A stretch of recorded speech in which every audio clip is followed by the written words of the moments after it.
flying downhill.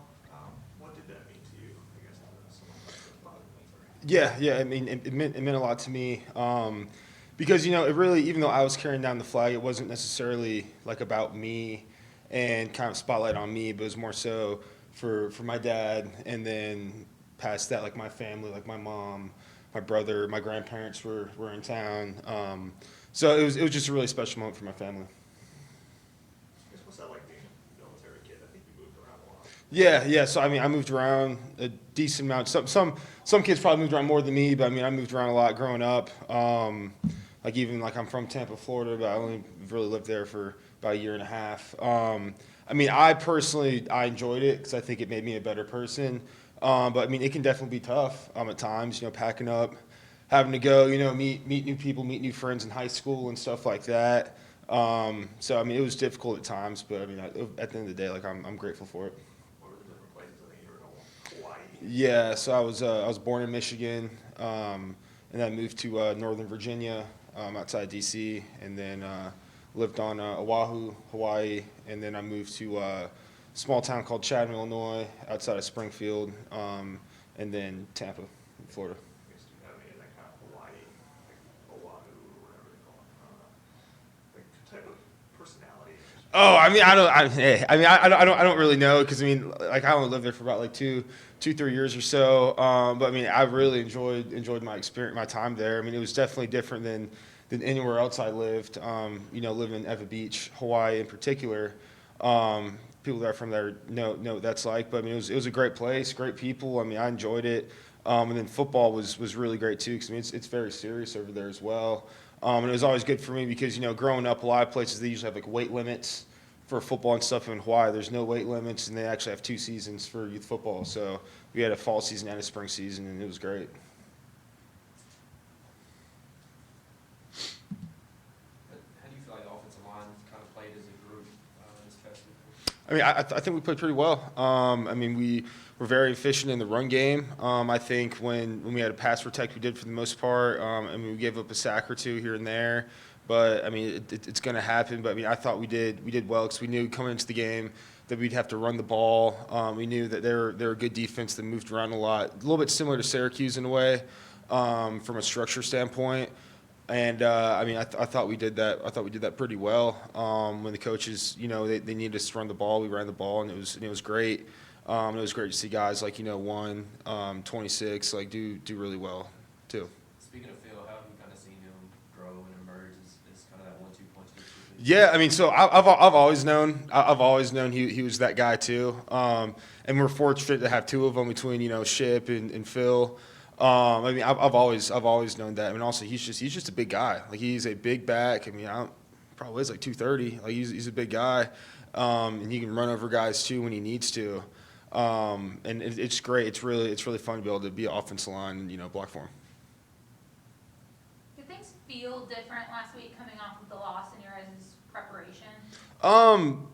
In my opinion, not necessarily. I mean, there's definitely. I'll say this: there's definitely like disappointment, almost embarrassment. Because I mean, number one, we never want to lose a game, and especially losing like that. But I mean, to the point where it changed our preparation. I mean, for me, I prepared just about the same as I did last week.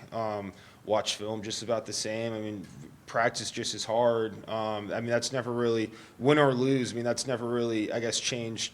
I mean, my preparation. And at least I can speak about for the offensive line, our preparation, because we prepare just about the same for anybody that we play against. Then sometimes just the execution of it doesn't end up how you want it to happen. And that was the case for Notre Dame.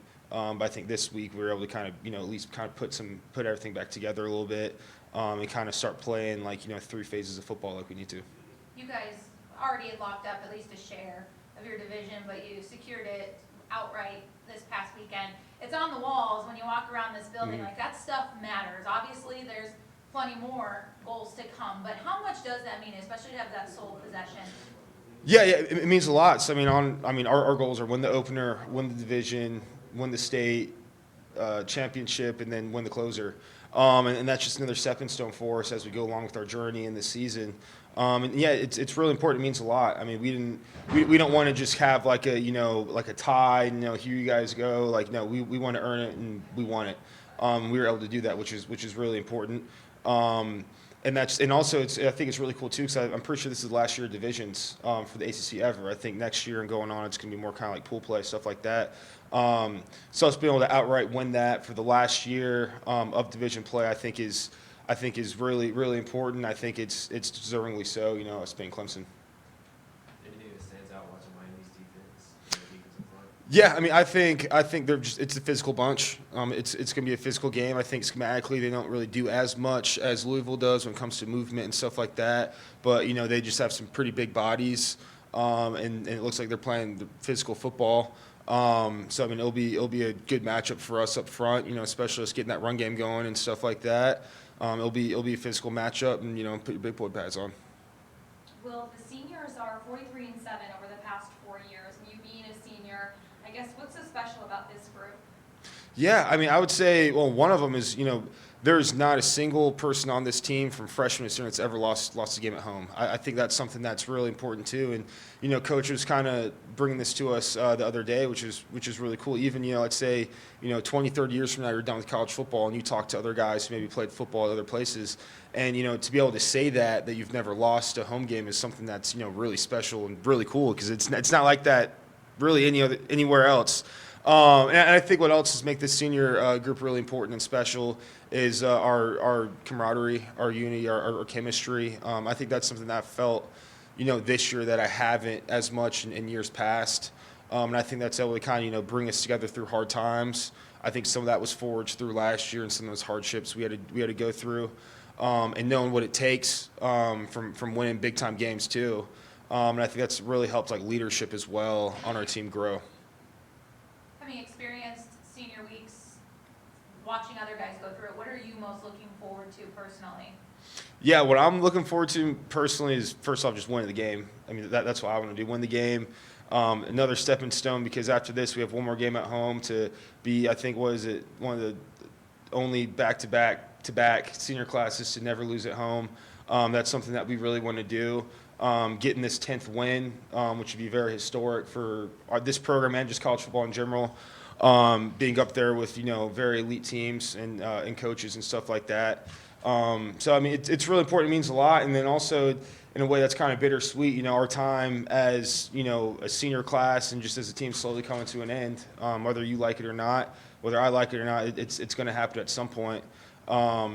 And I think that's special too, kind of really knowing that, especially being senior night, that this is time to really kind of cherish these moments. Have you decided yet if you're coming back? Yeah, I plan on coming back. Yeah, I'm pretty much. Going into the season, I mean, I was kind of leaning towards that. I'm pretty much going to come back, and then I want to come back, and I look forward to it. What was kind of the thought process? I mean, I always kind of knew I wanted to come back. I thought, coming into this year, being able to play center, that's something that, I wanted to do and I was able to do.